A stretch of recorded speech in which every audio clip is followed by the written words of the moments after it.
Filipino Certified Meat Lover.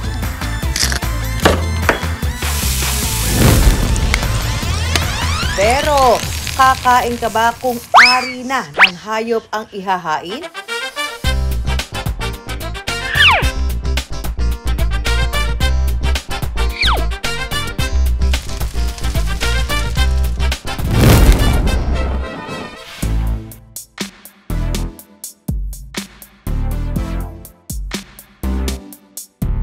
At ang sabi, kapag tumikim ka raw nito, gaganahan ka sa labing-labing.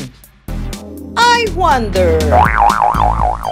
Kaya naman po ngayong gabi mga ka-wonder, ang bibida sa ating mga hapag, mga ari ng hayop. Nako, talaga namang kakaiba ito. Kaya ngayong gabi, sabay-sabay nating alamin. I wonder. Mga pagkaing ari ng hayop, paano pinasasarap ni Juan?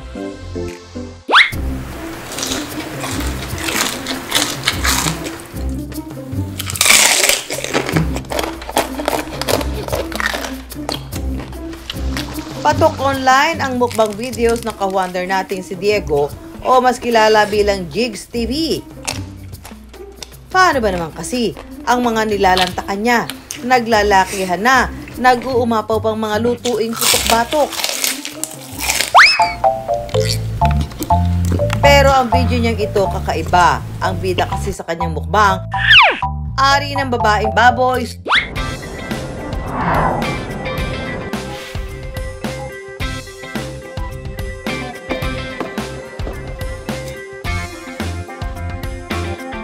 Hello mga ka-wonder! Nandito ngayon tayo sa palengke ng Lipa dahil maghahanap tayo ng ari ng baboy. Tingnan po natin kung may mabibili tayo. Tara! Mula Batangas City, dumayo pa ng Lipa City Public Market si Diego para maghanap ng ari ng baboy. Bihira lang daw kasi ang nagbebenta nito. Ate, meron kayong yung ari ng baboy, yung babae? Wala po. Sige po. Thank you po. Ate, meron kang ari ng baboy. Ano? Yung ari po ng baboy. Wala, yung tinatapon na lang yun sa madaling araw.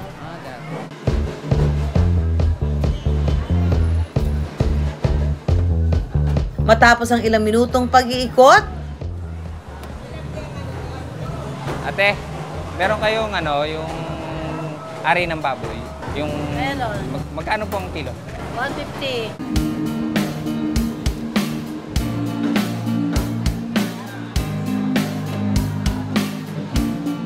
sa mga tindera na aming napagtanungan, si Julieta lang ang may tinda ng ari ng babaeng baboy kasama ang iba't ibang laman loob ng baboy.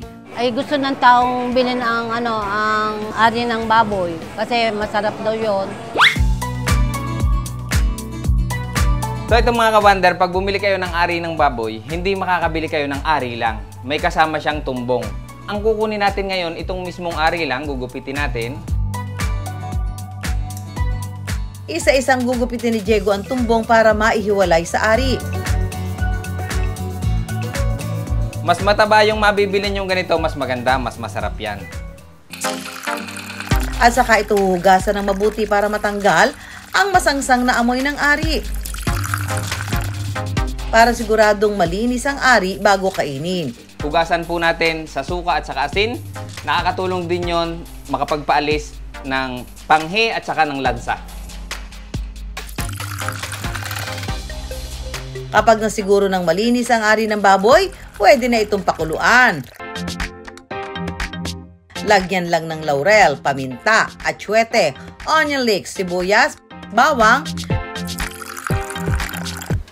Saka isa lang sa apoy ng mahigit kumulang 1 oras.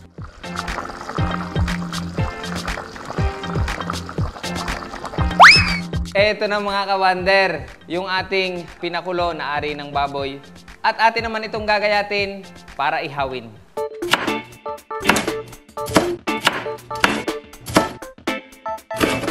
Matapos gayatin, itutusok na ang ari ng baboy sa stick. At saka iihawin.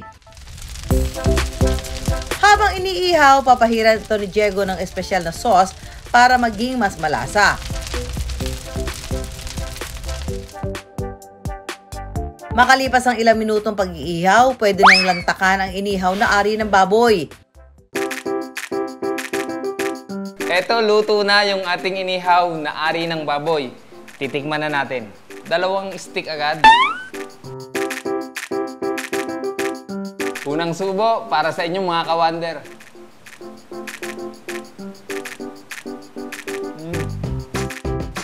Yung lasa mga ka-wonder, kung kayo nakakain na nung puno ng tenga ng baboy, ganon-ganon po yung lasa.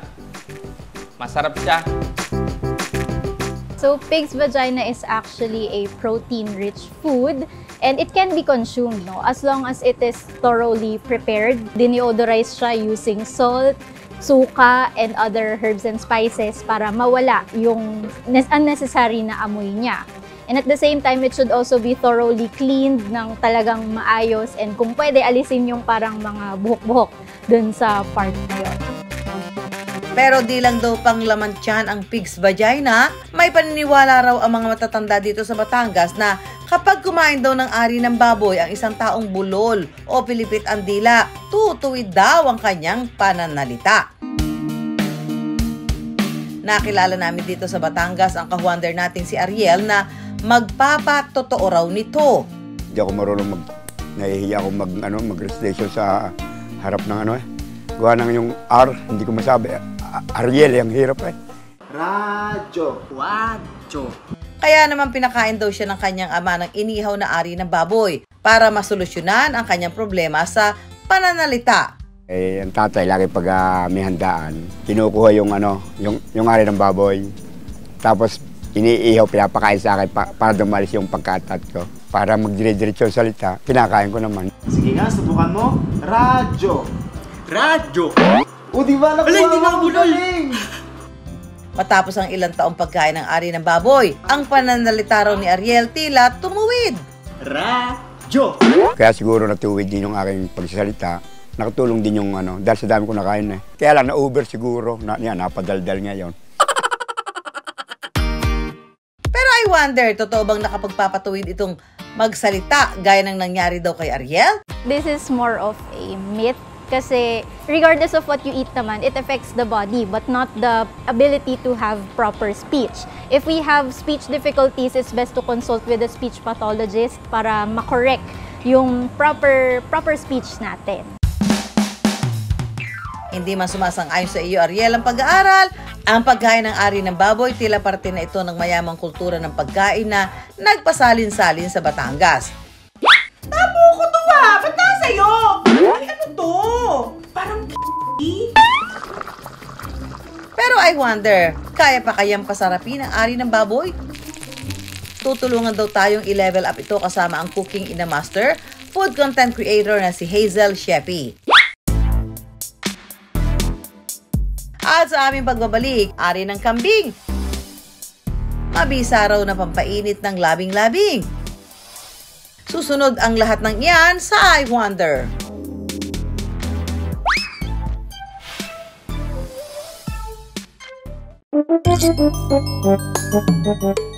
Ang ari ng baboy hindi lang daw pwedeng kainin, pwede pang pasarapin.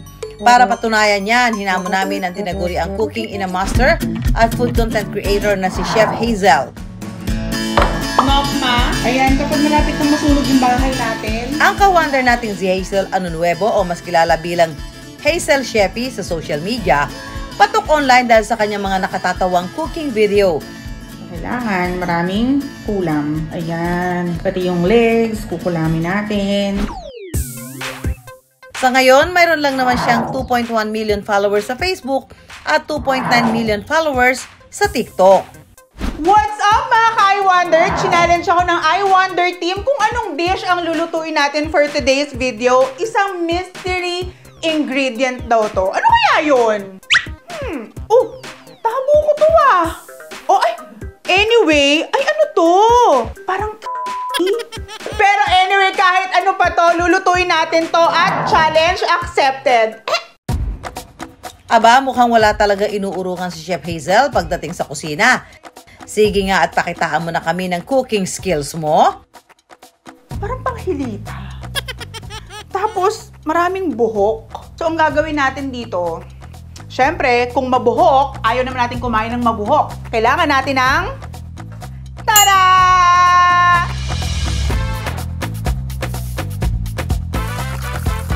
Kailangan talagang kulong-kulo at talagang mawala yung bad smell. Pagkatapos, lalagyan ito ni Chef Hazel ng onion leeks, sibuyas, luya at bawang. Pagkatapos yan, syempre lalagyan natin siya ng whole black pepper. At syempre, hindi mawawala ang asin. Ayan. Pakukulan ito ni Hazel ng 15 to 20 minutes. Ayan, titignan na natin. Ngayon, malambot na siya. Aahunin na natin siya sa kahirapan.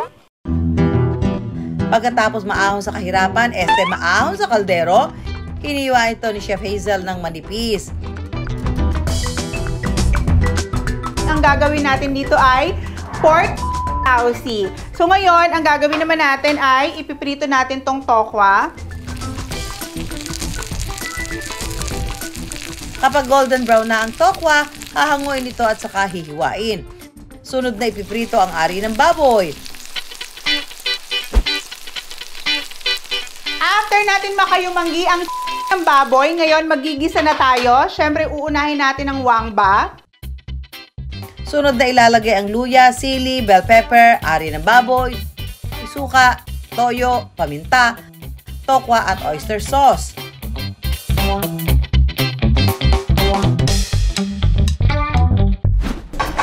Chef, pulutan naman dyan! Sandali! Eto na! Good! O yan, pulutan.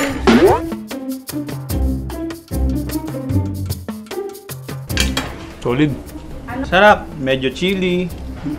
Bagay na bagay sa pangpulutan. Pulutan talaga siya. Hindi ko masasabi kung Thai part or ano eh. Sarap. Lasang ulit. Maskarata ito ng baboy. Matapos ang tikiman, time to reveal na! Kinain ninyo, baboy yan. Masarap. Tsaka di mo maano dahil... Gulat ako eh. Yung pala yung kinakain namin eh. Masarap ah. Susunod, bat and balls ng kambing, mabisa raw na pampainit ng labing-labing. Abangan sa pagbabalik ng I Wonder! Dito sa Gimba, Nueva Ecija, kambing daw ang sikreto ng ka-wonder nating si Ben. Kaya kuhang-kuha raw ang kiliti ng misis niyang si Maricel at ang luto ang pinispisan na ari ng kambing. Dito ko nahuli kaliti ni misis sa ng kambing. Iba raw kasi talaga ang sipa ng pinispisan sa kanilang labing-labing.